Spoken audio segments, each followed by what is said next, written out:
3 सीटों पर जो उपचुनाव होने हैं, इसमें चिराग पासवान का स्टैंड क्या होगा। हमने जब ये सवाल पूछा चिराग पासवान से बिहार उपचुनाव को लेकर, तो उन्होंने उसमें बहुत दिलचस्पी नहीं दिखाई। उन्होंने ये कहा कि हमारा जो संसदीय बोर्ड है वो इस पर फैसला लेगा। तो चिराग पासवान इस चुनाव को लड़ेंगे, अपने प्रत्याशी उतारेंगे, या पर्दे के पीछे रहकर कोई दूसरा खेल करेंगे। बड़े नेता भी, पार्टी के बड़े नेता भी संकेत दे रहे थे कि चिराग पासवान केंद्र सरकार में मंत्री बनने जा रहे हैं और लोक जनशक्ति पार्टी रामविलास एनडीए का हिस्सा होने जा रही है। चिराग पासवान की पार्टी एनडीए का हिस्सा होने जा रही है। अब ये डील पशुपति कुमार पारस की वजह से ही अटकी है। बीच का रास्ता बीजेपी नहीं निकाल पा रही है, या कोई बीच का रास्ता है वो चिराग पासवान को मंजूर नहीं है, या कोई और दूसरी बड़ी वजह है। इसको लेकर सस्पेंस क्लियर नहीं हो पा रहा है। लेकिन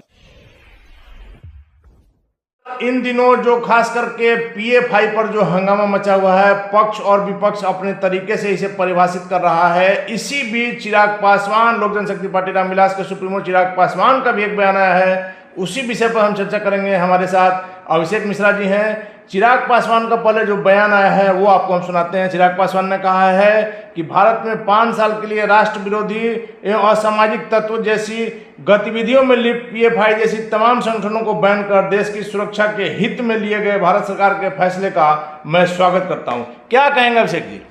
देखिए, चिराग पासवान के इस बयान को सिर्फ एक बयान मत समझिए।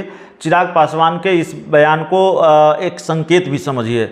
देखिए, कई दिनों से बड़ा सस्पेंस बना हुआ है, कई दिनों से चीज़ें क्लियर नहीं हो पा रही हैं। कई बार हम ही लोगों ने ये खबर दिखाई कि चिराग पासवान केंद्र सरकार में मंत्री बनेंगे। अब मंत्री बनना तकरीबन तय है, और हमने यूं ही नहीं दिखा दी थी, अंदर खाने से हमारे पास जानकारी थी। और बल्कि आपने तो बाकायदा एक इंटरव्यू किया पार्टी के प्रवक्ता का, और आपके इंटरव्यू में हम लोगों की खबर पर, आपकी खबर पर खुद चिराग पासवान की पार्टी के प्रवक्ता ने मुहर लगाई, और तब ये कयास मजबूत हो गए, आसार मजबूत हो गए कि चिराग पासवान को तो केंद्रीय मंत्रिमंडल में जगह मिलने जा रही है। बाद में ऐसा लगा जैसे बीजेपी और चिराग पासवान के बीच जो डील है वो अटक गई थी। फिर बाद में ये लगा कि लगता है डील पूरी तरह से खत्म हो गई है, और चिराग पासवान और बीजेपी के बीच की दोस्ती की संभावनाएं पूरी तरह से खत्म हो गई हैं। लेकिन हमने कहा कि इस बयान को संकेत समझिए। संकेत यह है कि चिराग पासवान और भारतीय जनता पार्टी के बीच का रिश्ता पूरी तरह से खत्म नहीं हुआ है।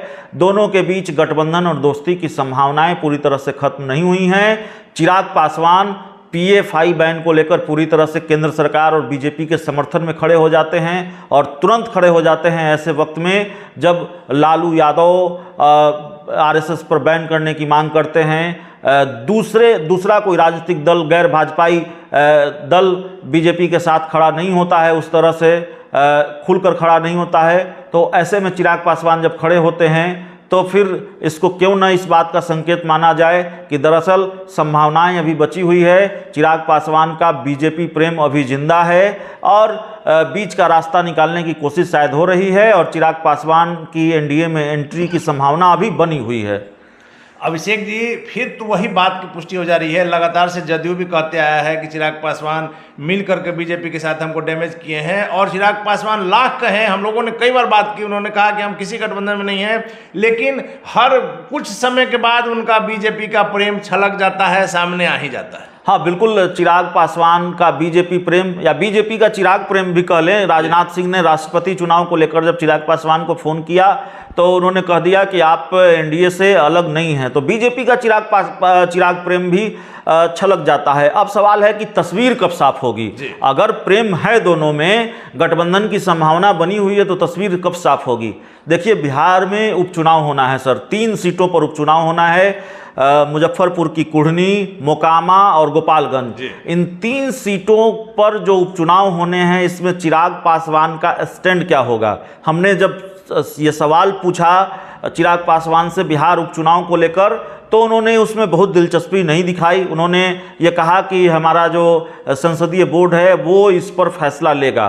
तो चिराग पासवान इस चुनाव को लड़ेंगे, अपने प्रत्याशी उतारेंगे, या पर्दे के पीछे रहकर कोई दूसरा खेल करेंगे, बीजेपी के खिलाफ खेल करेंगे या बीजेपी के लिए खेल करेंगे, ये देखना थोड़ा सा दिलचस्प होगा और फिर तस्वीर साफ होगी कि चिराग पासवान वाकई मजबूती से बीजेपी के साथ खड़े हैं, नहीं खड़े हैं, और उनका गठबंधन भारतीय जनता पार्टी के साथ होने जा रहा है कि नहीं होने जा रहा है। पशुपति कुमार पारस बड़ा रोड़ा है इस मामले में, क्योंकि चिराग चाहते हैं कि पशुपति कुमार पारस को एनडीए से बाहर किया जाए। बीजेपी फिलहाल इसके लिए तैयार नहीं है शायद।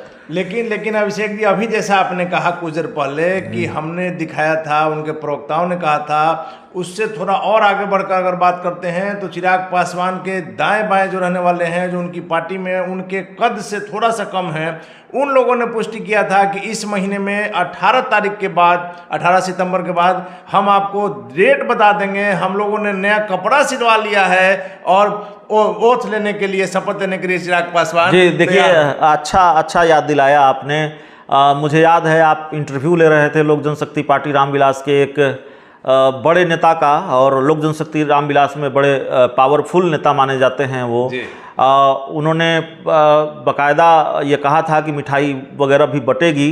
वो इंटरव्यू मैं नाम नहीं लूँगा, लेकिन ऑन द रिकॉर्ड उन्होंने कहा था, कोई ऑफ द रिकॉर्ड नहीं कहा था।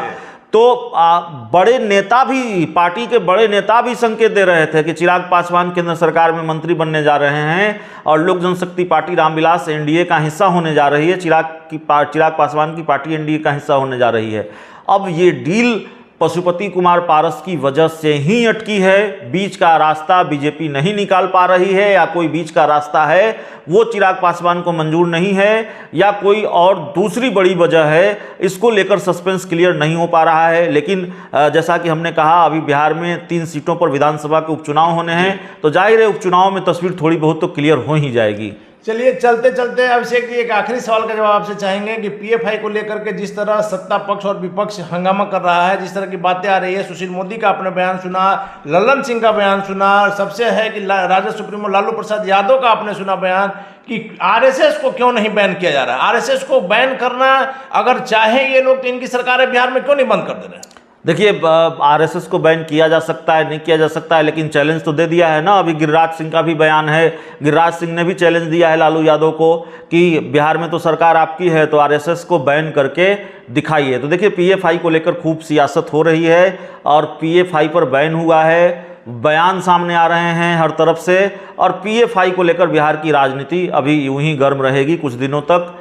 ये बात भी तकरीबन तय नजर आ रही है। अपने अपने राजनीतिक फायदा के लिए लोग बयान दे रहे हैं। बिल्कुल बिल्कुल। चलिए, तमाम जानकारी के लिए आपका बहुत बहुत धन्यवाद अभिषेक जी। तो ये थे हमारे साथ अभिषेक मिश्रा जी, जिन्होंने साफ तौर पर कहना है कि चिराग पासवान का जो बीजेपी प्रेम है और बीजेपी का जो चिराग पासवान का प्रेम है वो सामने आ रहा है। हालांकि कुछ बातें हैं, कुछ पेच है जिसको सुलझने में कुछ समय लगे, लेकिन इतना तय माना जा रहा है कि बीजेपी और चिराग पासवान एक साथ है और यह निकट भविष्य में देखने को मिल सकता है। हालांकि आगे क्या होगा देखना काफी दिलचस्प होगा।